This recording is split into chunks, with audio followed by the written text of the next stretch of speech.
சுன்ஹோ, அடுத்த முறை ஐசியை போட்டால் அந்த கதவை சரியாக மூடிடு.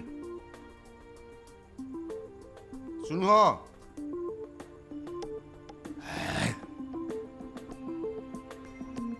சுனோ,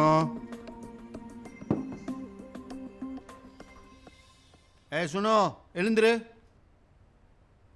சுனோ, என்னாச்சு?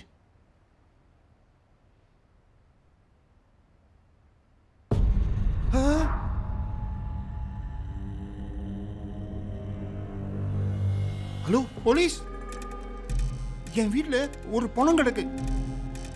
அது டெனனோட ரூம்ல கிடக்கு. என் முகவரியா அது வந்து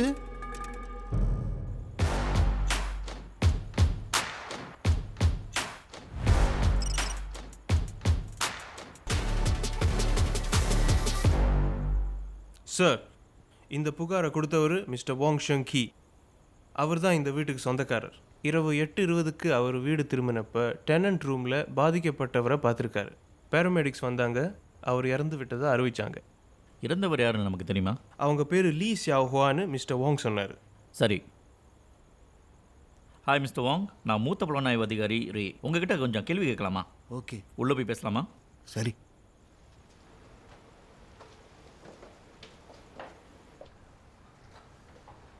மிஸ்டர் வாங், உங்களுக்கு இறந்து போன லீ சியாஹுவாவை எப்படி தெரியும்? என் டெனனோட கூட்டாளி. இதுக்கு முன்னாடி அவ கூட்டாளியை பார்க்க இந்த வீட்டுக்கு வந்திருக்கா. வாடகைக்கு இருந்தவரோட பேர் என்ன? போ சுன்ஹோ. சூன்ஹோக்கும் லீ சியாஹுவுக்கும் இடையே என்ன மாதிரி உறவு இருந்துச்சு? முன்னாடி அந்த கெஃபெட்டேரியில் ஒன்றா வேலை செஞ்சாங்க. அப்புறம் ஜியாவா நர்ஸ் வேலைக்கு போயிட்டா. ஆனால் கூட்டாளிங்களாக தான் இருந்தாங்க. சுன்ஹோ அவளை விரும்புகிறாருன்னு நினைக்கிறேன். சியாஹுவோட முகவரி தெரியுமா? இல்லை, அவள் சீனாலேருந்து வந்தான்னு தெரியும். அவள் கூட்டாளி கூட வாடகைக்கு இருக்கான்னு நினைக்கிறேன். இப்போ சுன்ஹோ எங்கே இருக்காருன்னு தெரியுமா? காலைல ஃபோன் பண்ணார். மலேசியாவில் சொந்த தொழில் செய்ய போகிறாராம். வீடு இன்னுமே தேவைப்படாது, நான் என் சொந்த ஊருக்கே போக போகிறேன்னு சொன்னார். சொந்த ஊருக்கு போயிட்டாரா? அப்போ அவர் மலேசியாரா? ஆமாம், ஆனால் இப்போ அவர் சிங்கப்பூர் நிரந்தரவாசி. அவர் மலேசியாவில் எந்த பகுதியிலேருந்து வந்திருக்காருன்னு தெரியுமா? மலாக்கு. அவர் இன்னைக்கு உங்களை தொடர்பு கொள்ள முயற்சி செஞ்சாரா அல்லது நீங்கள் தொடர்பு கொண்டீங்களா? நான் போலீஸ்க்கு கூப்பிட்ட பிறகு அவருக்கு ஃபோன் பண்ணேன், ஜியாஹுவாவை பற்றி அவர்கிட்ட சொல்கிறதுக்கு. ஆனால் அவர் ஃபோன் எடுக்கலை. அவரோட தொலைபேசி என்ன கொடுக்க முடியுமா? தரேன்.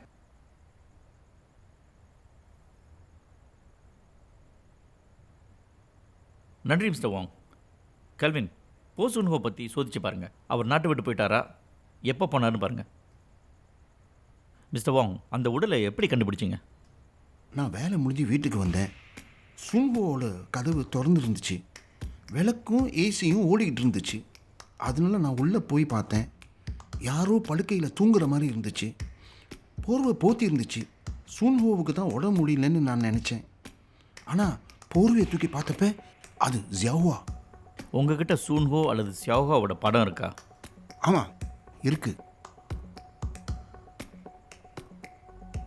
நாங்கள் சூன்ஹோவோட பிறந்த நாளை கொண்டாடினப்ப. இந்த படத்தை எனக்கு அனுப்பி வைக்க முடியுமா? விவரம் ஏதாவது தெரிஞ்சால் என்னை தொடர்பு கொள்ளுங்க. நன்றி மிஸ்டர் வாங். ஜானா, லீசியாவை பற்றி சோதிச்சு பாருங்கள். அவங்க இங்கே தாதியாக வேலை செஞ்சுருந்தா அவங்களுக்கு வேலை அனுமதி சீட்டு இருந்திருக்கணும். சரி சார். சார், டாக்டர் சான் வந்திருக்காங்க. Doctor Chan. ரே, ஆரம்பிக்கலாமா?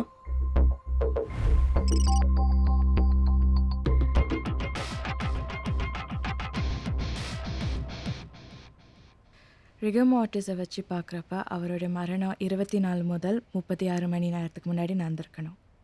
இருந்தாலும் முழு பிரேத பரிசோதனை செஞ்ச பிறகு தான் எதையும் நிச்சயமாக சொல்ல முடியும். மரணத்துக்கு காரணம் என்ன?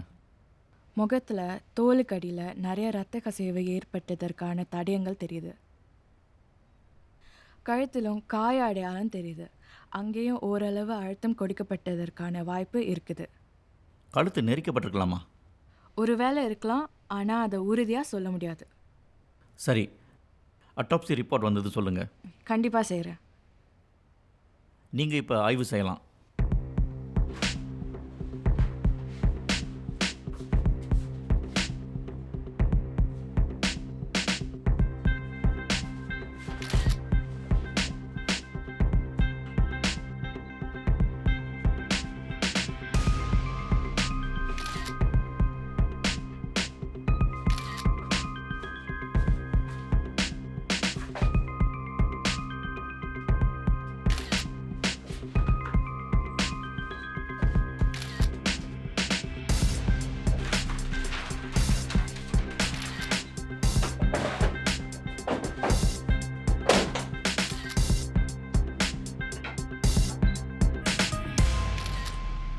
சார், ஆரம்பகட்ட சோதனையில் போன்சுன்ஹுவா இன்னைக்கு மத்தியானம் 1:30 மணிக்கு உட்லண்ட் சோதனை சாவடி வழியாக நாட்டை விட்டு வெளியேறியிருக்காரு. அவர் இறந்து 24லிருந்து 36 மணிக்குள்ளே இருக்குன்னு பெத்தாலஜிஸ்ட் சொன்னார். நீங்கள் அந்த ப்ளோக்கை சுற்றி இருக்கிற சிசிடிவி கேமராவை பாருங்கள், ஏதாவது தடயம் கிடைக்கலாம். செய்கிறேன் சார். சார், சூன்ஹோவை அழைக்க முயற்சி செஞ்சேன். ஆனால் அவரோட தொலைபேசி அணைக்கப்பட்டிருக்கு. விசாரிச்சதுல லீ சியாஹுவா டெம்பனிஸ் வட்டார மருத்துவமனையில் தாதியா வேலை செய்கிறாங்கன்னு தெரிய வந்திருக்கு. இதான் அவங்களோட முகவரி. நீங்கள் லீ சியாவோட வீட்டு முகவரிக்கு போங்க. அவரோட அங்கே தங்கி இருக்கிறவங்க கிட்ட பேசுங்க. மருத்துவமனையில் அவரோட மேல் அதிகாரிகிட்ட பேசுங்க. சரிங்க சார்.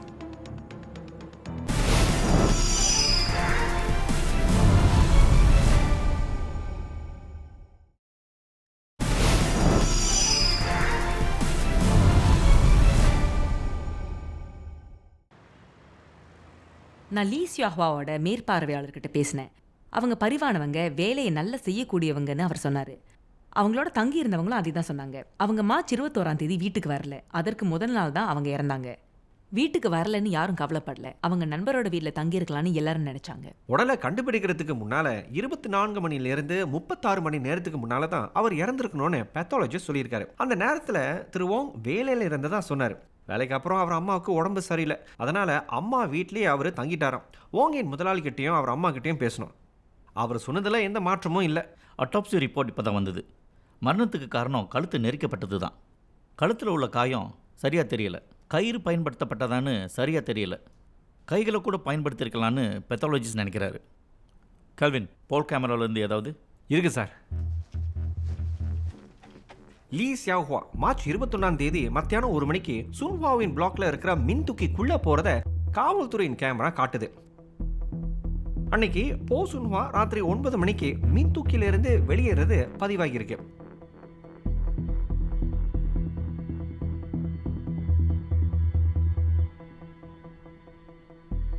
அவர் ஒரு வெள்ளை பெட்டியோட ராத்திரி 11 மணிக்கு காணப்பட்டார். இருந்தாலும் நேற்று மார்ச் 22 அன்னைக்கு காலையில் 11:20க்கு அவர் போனப்ப அவர்கிட்ட ஒரு ஊதா நிற பெட்டி மட்டும்தான் இருந்துச்சு. அந்த வெள்ளை பெட்டி தான் சுன்ஹுவாவோட படுக்கை அறையில் இருந்தது. வினோதமா இல்லை? ஏன் புது பெட்டியை வீட்டில் வச்சுட்டு போகணும்? சரி, தடுத்து நிறுத்துகிற உத்தரவு அனுப்பி வைக்கிறேன். சுன்ஹுவா சிங்கப்பூருக்கு வந்தால் அவரை கைது செய்யணும். ஜானா, மலேசியா காவல்துறை கிட்ட உதவி கேளுங்க. அவரோட குடும்பம் இன்னும் மலக்காவில் தான் இருக்காங்களான்னு கண்டுபிடிங்க. அவர் அங்கே மறைஞ்சிருக்கலாம், இல்லை உதவி தேடலாம். சரிங்க சார். மிஸ்டர் வாங், பதட்டப்படாதீங்க. என்ன நடந்துச்சு?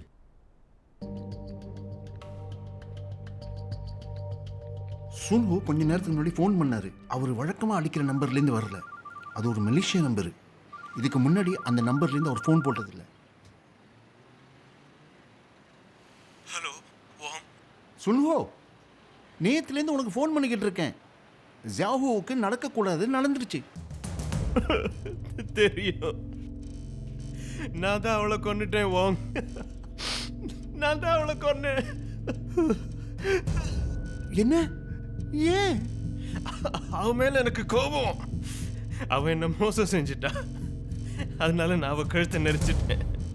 ஆனா நான் அப்படி செய்ய நினைக்கல வாங். எனக்கு தெரியும். வாங், நீங்க என்ன நம்பணும். நான் அவளை கொல்லணும்னு நினைக்கவே இல்லை. நீ என்ன நம்புற தானே வாங்? சுன்ஹோ, நான் சொல்கிறது கொஞ்சம் கவனமாக கேளு. நீ போலீஸ்கிட்ட சரண் அடைகிறது தான் நல்லது. இல்லை, போலீஸ் வேணாம். நான் உன்னை அப்புறமா கூப்பிடுறேன். நீ என்ன கூப்பிடாது. சுன்ஹோ, சுன்ஹோ. எத்தனை மணிக்கு கால் பண்ணார்? மத்தியானம் இருக்கும். நான் உடனே உங்களுக்கு ஃபோன் பண்ணேன். மிஸ்டர் வாங், உங்களோட உதவி வேணும். இப்போ சூன்ஹோக்கு எஸ்எம்எஸ் பண்ணி உங்களை உடனே தொடர்பு கொள்ள சொல்லுங்கள். அப்புறம் அவர்கிட்ட என்ன சொல்லணும்? கவலைப்படாதீங்க, என்ன சொல்லணும்னு நான் சொல்கிறேன். நமக்கு என்ன தெரியணும்னா அவர் எங்கே இருக்கார், யாரோடு இருக்கார், அடுத்து என்ன செய்ய போகிறாரு. அவர் உங்கள் கூட தொடர்புலேயே இருக்கணும், நாங்கள் கண்டுபிடிக்கிற வரைக்கும். சரி, நான் ரெடி.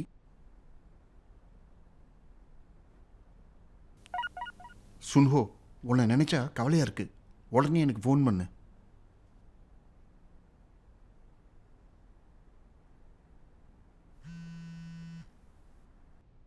சுன்ஹோ, நீ ஃபோன் பண்ணதில் ரொம்ப மகிழ்ச்சி. உனக்கு எதுவும் ஆயிடுமோன்னு எனக்கு பயமாக இருக்குது. வாங், உங்கள் உதவி எனக்கு வேணும். எனக்கு இப்போ அர்ஜென்ட்டாக கொஞ்சம் பணம் தேவைப்படுது. எனக்கு ஓடி போகணும். ஓடுறதுல புண்ணியம் இல்லை, திரும்பி வந்து சரண் அடைஞ்சிரு. இல்லை, நான் போலீஸில் சரணடைஞ்சிட்டேன்னா என் வாழ்க்கை முடிஞ்சிச்சு. நீ உன் குடும்பத்தோட இருக்கியா? அவங்க உனக்கு உதவி செய்யலாமே. இல்லை, அவங்க எனக்கு உதவி செய்ய மாட்டாங்க. நான் போனோம், நான் போன வச்சிரு. நீ உன் குடும்பத்தோட இல்லைன்னா வேற எங்க இருக்க? மலைக்கால இருக்கேன், ஒரு ஹோட்டல்ல. ஓடி போக வேண்டாம், ஓகேயா? நான் ஏதாவது யோசிச்சு உனக்கு மெசேஜ் அனுப்புறேன். என் மெசேஜ்க்காக காத்துரு. சரி, பாய். உங்கள் உதவிக்கு நன்றி மிஸ்டர் வாங். ஏதாவது தகவல் இருக்கா? ஆமாம், மலேசிய காவல்துறை போசுன்ஹுவா எங்கே இருக்காருன்னு கண்டுபிடிச்சிட்டாங்களாம். அவர் இப்போ மெலக்காவில் உள்ள ஹோட்டலில் தங்கியிருக்காரு, கண்காணிக்கப்படுறாரு. சரி, நான் அரெஸ்ட் வாரண்ட் வாங்கிட்டு வரேன். நீங்கள் தயாராகுங்க, உடனே கிளம்புவோம். சரிங்க சார். எல்லாருக்கும் வணக்கம்.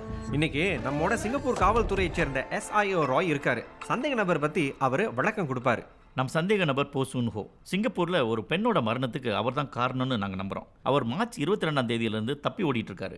சந்தேக நபரை நேற்றுலேருந்து கண்காணிக்கிறோம். அவர் மலைக்காவில் இருக்கிற மிங் ஹோட்டலில் அறை எண் 3ல் தங்கியிருக்காரு. சுற்றி எல்லா இடத்துலையும் ஆட்கள் இருக்காங்க. போலாமா? சரிங்க சார்.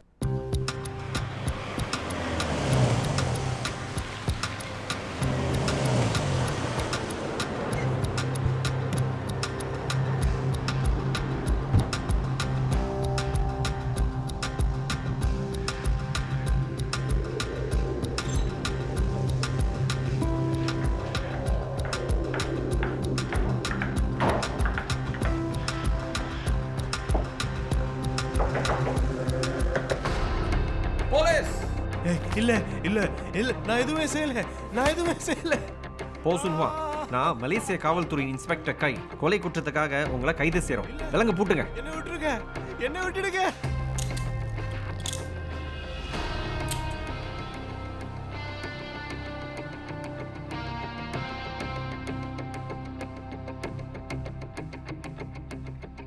இன்ஸ்பெக்டர்,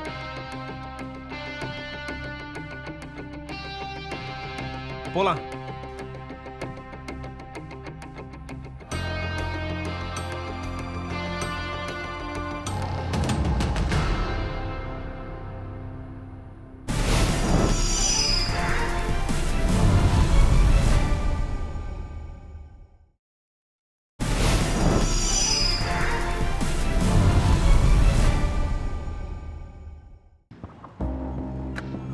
ஆமாம், நான் அவள் கழுத்து நரிச்சிட்டேன். ஆனால் நான் வேணும்ன்ட்டு அதை செய்யலை. நான் அவளை ரொம்ப நேசித்தேன், உண்மையாகவே காதலிச்சேன். என்ன நடந்ததுன்னு சொல்லுங்கள்.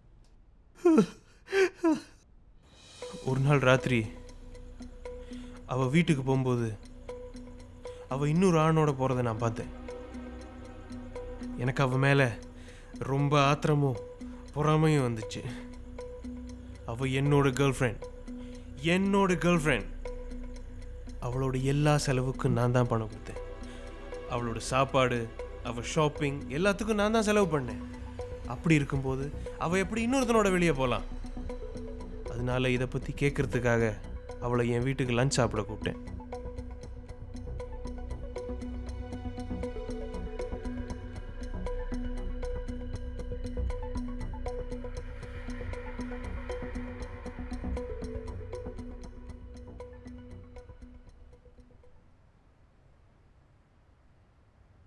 ஏய், நீ என்ன பண்ற?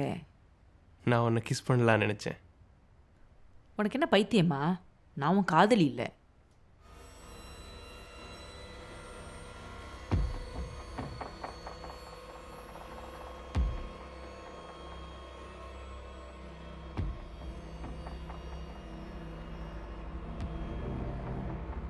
அப்போ நேற்று ராத்திரி உன்னோட உன் ஃப்ளாட்டுக்கு வந்தானே, யார் அவன்? நான் நேற்று ராத்திரி ஒரு ஆணோட வீட்டுக்கு போனேன்னு உனக்கு எப்படி தெரியும்? நான் என் கண்ணால் பார்த்தேன். என்ன வேவு பார்க்குறியா? உனக்கு உண்மையிலே பைத்தியம்தான்.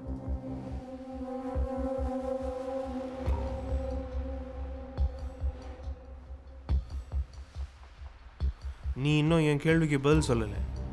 உன்னோட வந்தவன் யார் அவன்? நாங்கள் 2 பேரும் சில முறை வெளியே போயிருக்கோம். அடுத்த வாரமும் வெளியே போக போகிறோம்.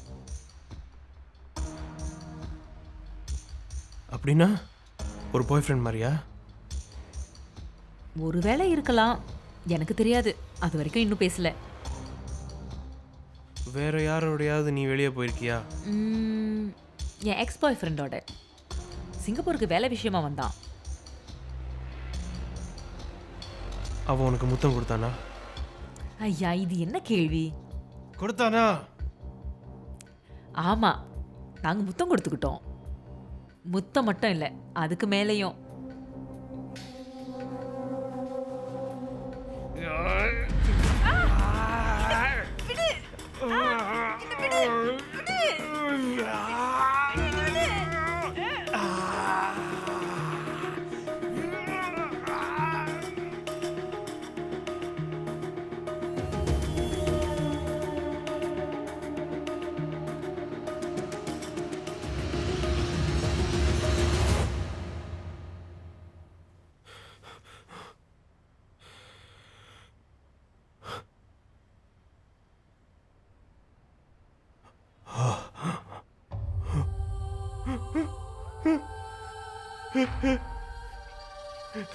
xiahua xiahua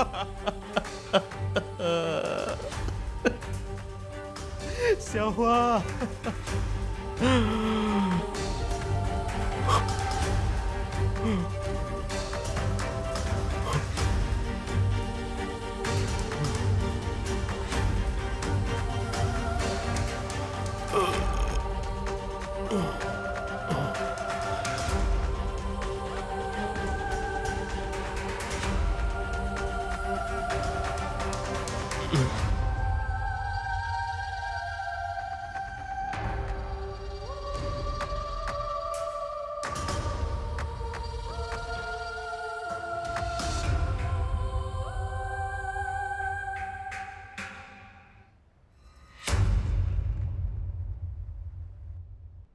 அப்புறம் என்ன நடந்துச்சு? நான் நினச்சேன் அவள் பாடியை ஒரு சூட் கேஸில் போட்டு தூக்கி வீசிடலான்னு நினச்சேன். ஒரு சூட் கேஸ் போய் வாங்கலான்னு போனேன். ஆனால் திரும்பி வரத்துக்குள்ளே அவள் பாடி ரொம்ப இறுகிருச்சு. அவள் கை காலை மடக்கி பெட்டிக்குள்ளே வைக்க முடியல. உடலை படுக்கையில் விட்டுட்டிங்களா? எனக்கு வேறு வழி தெரியல, என்ன செய்யறதுனே தெரியல. அடுத்த நாள் நான் என் திங்ஸ் எல்லாம் பேக் பண்ணிவிட்டு மிளக்கா ஓடி போயிட்டேன். கழுத்தை நெருக்க பயன்படுத்தின துண்டை எங்க?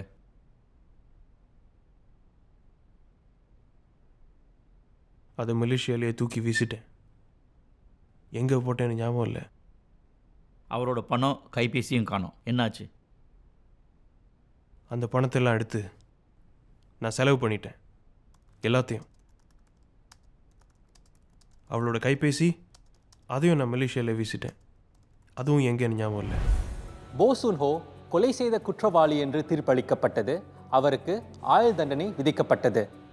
சற்று முன் நீங்கள் பார்த்த வழக்கில் ஒரு இளம் பெண்ணின் உயிர் பொறாமையால் பறிக்கப்பட்டது.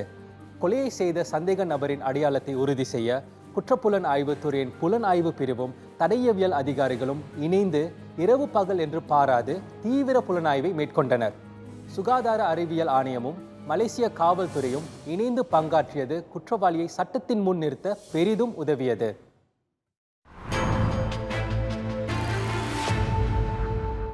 ஈராயிரத்து 21 1099 இணைய காதல் மோசடி புகார்கள் செய்யப்பட்டன. அதில் மோசடிக்காரர்களிடம் இழக்கப்பட்ட தொகை 46.9 மில்லியன். அதில் ஆக அதிக அளவில் ஒரே சமயத்தில் 2021 ஆண்டு பறிபோன தொகையின் அளவு 3 மில்லியன் வெள்ளி. இணைய காதல் மோசடிகளில் புதிய வடிவம் உருவாகியிருக்கிறது. பாதிக்கப்பட்டவர்கள் உதவி செய்வது என்று நினைத்து போலி வங்கி இணைய பக்கங்களுக்கு சென்று நிதியை மாற்றிவிடுவார்கள். மோசடி ஆசாமிகள் சமூக ஊடக தளங்களில் நட்பான முறையில் தொடர்பு கொள்வார்கள். நம்பிக்கையை பெற்ற பிறகு மோசடி பேர் வழிகள் பணத்தை மாற்றிவிட்டு உதவி செய்யும்படி கேட்டுக்கொள்வார்கள். பணம் மாற்றிவிடுவதற்கு வசதியாக அவர்கள் பாதிக்கப்பட்டவருக்கு போலி வங்கி இணையதளம் பதிவு செய்யும் விவரங்களை கொடுப்பார்கள். அந்த கணக்கில் பணம் மாற்றிவிட முடியாது என்று பாதிக்கப்பட்டவர் சொல்லும் போது பணத்தை மாற்றிவிட நிர்வாக கட்டணம் செலுத்தும்படி அல்லது சொந்த வங்கி கணக்கை பயன்படுத்தி பணத்தை மாற்றிவிடும்படி மோசடிக்காரர்கள் சொல்வார்கள். மோசடி ஆசாமிகளை தொடர்பு கொள்ள முடியாமல் போகும்போதுதான் மோசடி செய்யப்பட்டிருப்பதை பாதிக்கப்பட்டவர் உணர்வார். அல்லது பலமுறை பணத்தை மாற்றிவிடும்படி மோசடி ஆசாமி கேட்டுக்கொள்ளும் போது பாதிக்கப்பட்டவருக்கு உண்மை தெரிய வரும். அப்படிப்பட்ட மோசடிகளில் சிக்குவதை தவிர்க்க பின்வரும் 4 குறிப்புகளை பின்பற்றுங்கள். இணையத்தில் அறிமுகம் இல்லாதவரோடு நட்பு ஏற்படும் போது எச்சரிக்கை தேவை. நீங்கள் இதுவரை சந்திக்காத நபருக்கு பணம் அனுப்பி வைக்கவே கூடாது. சந்தேகத்திற்குரிய URL தொடர்புகளை தொடர வேண்டாம். அதிகாரத்துவ இணைய பக்கம் அல்லது மாற்று வழிகளை நாடவும். உங்களின் வங்கி பதிவு விவரங்களை யாருடனும் பகிர்ந்து கொள்ள வேண்டாம். மோசடிகளை தவிர்க்க முக்கிய ஆயுதமாக இருப்பது எச்சரிக்கை தான். சந்தேகப்படும்படியான விண்ணப்பங்களை கவனிக்க சில நிமிடங்கள் தான் ஆகும். எந்த தகவலையும் பணத்தையும் கொடுப்பதற்கு முன் சரிபார்த்து கொள்ளும் நடவடிக்கையை மேற்கொள்ளுங்கள். உங்களுக்கு ஆலோசனை தேவைப்பட்டால் மோசடிகளுக்கு எதிரான உதவி எண்ணில் தொடர்பு கொள்ளலாம்.